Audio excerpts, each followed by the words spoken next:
I'm Jeff Deal. And we now want to bring in our Blair Miller. He was inside the House chamber for tonight's speech with the president. At times tonight, Blair, Republicans heckled the president. The White House said it was actually thrilled with this back and forth. I want you to talk about some of the big takeaways from this address.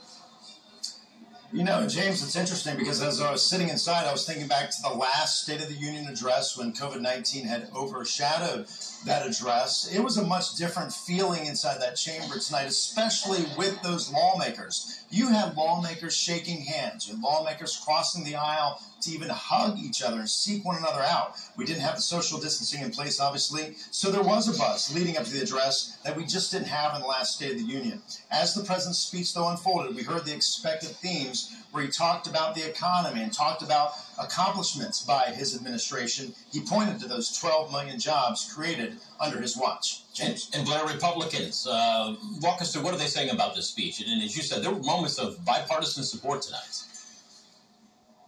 Yeah, it's interesting because a lot of reaction coming in right now where we are, but a lot of reaction was coming in real time too. Perhaps the most contentious moment was when President Biden was talking about wanting to cut the deficit and compared it to President Trump and said President Trump wanted to increase the deficit. That drew sharp reaction from Republicans, boos on the floor. They were visibly upset. There were more boos when the president was talking about the border. But you talk about those moments of bipartisanship. I want to read you a line from this speech tonight where the president said, "There is no reason we can't work together in this new Congress." That was a moment, James, when both Republicans and Democrats stood up together in applause. James? And again, Blair, the president spoke at least 4 times tonight about the state of Ohio. The Brent Spence Bridge, talked about the microchip facility being built in the Columbus area. I mean, those are 3,000 jobs, and you talk about the economy and the jobs that he's talking about creating. That's a plus when it comes to the state of Ohio at this point. Yeah, and you're going to hear more about that in the coming days too, James. You know, the president hits the road to Wisconsin tomorrow. That's typical. After a State of the Union, he's going to be talking about job creation, his economic plan, and he'll be doing that all across the country, not just in Ohio. All right. Blair Miller live tonight. As always, Blair, we appreciate your knowledge from D.C. Thank you, sir. Thanks, sir. And now, your Storm Center 7 forecast with meteorologist Austin Chaney. Everybody talking about the winds tomorrow? Yes. Strong winds at that. I mean, very has very big concerns on it. Yeah. When we were going over this forecast earlier today, me and McCall noticed that about 3,000 feet off the ground when we get into tomorrow night, Thursday morning, those winds are going to be close to 70 miles an hour. Now, you need a mechanism to get those down to the ground. We're going to have that. We'll have the rain. It helps to drag some of those stronger gusts down to the ground. And then as we dry out and some sunshine pokes out Thursday afternoon, that creates a little bit of heat, a little bit of mixing, and could continue to bring those strong gusts back down to the ground, possibly up to 60 miles an hour. So the National Weather Service certainly taking that threat seriously, knowing that it's coming our way. We have a high wind watch in effect for nearly the entire Miami Valley. This will probably get upgraded to a high wind warning. Now, it's a Thursday problem, not a Wednesday problem. So if you have some stuff that's loose around your house, now's the time to take care of that. Let's go ahead and get to the numbers. This is some impressive stuff. So rest of tonight, rain is not going to be a huge problem as we roll this clock forward. Honestly, much of the day tomorrow, it's not much of a problem. You see 4 o'clock tomorrow, wind gust only around 10 or so miles per hour.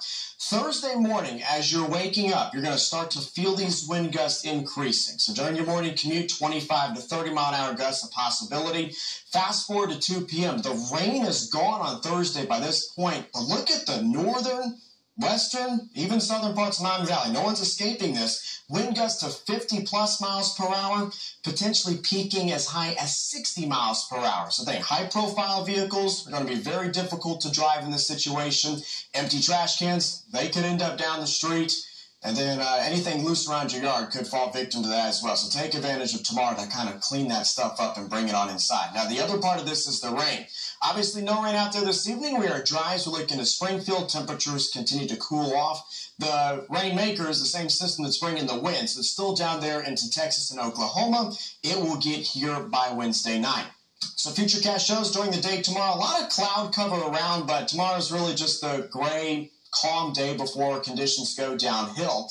8 o'clock Wednesday night, that's when the rain starts to roll on in. Notice it gets heavier through the overnight hours. It sticks with us into Thursday morning. Then we drive into Thursday afternoon, but we still have the wind cranking around that time frame. The rain is going to add up to between a ½ inch and up to an inch. Not a ton of rain, but enough to saturate the ground combined with those stronger wind gusts. That could bring down a few trees and lead to some power outages. So we have a storm tracking alert for Thursday due to that kind of a nasty combination. If you can get past the wind, look at the temperature. 60 degrees is our forecast high for Thursday. Once the system starts to clear on out of here, we get back down into the 40s with a few showers on Friday. The weekend for now looking dry. Saturday, the cooler of the 2 days at 39, 46 on your Sunday. Thank you, Austin. Tonight, the Dayton Flyers trying to dodge a 4th straight road loss. The game came down to some vital free throws. Our one-on-one with Coach Anthony Grant. That's on the other side of the break.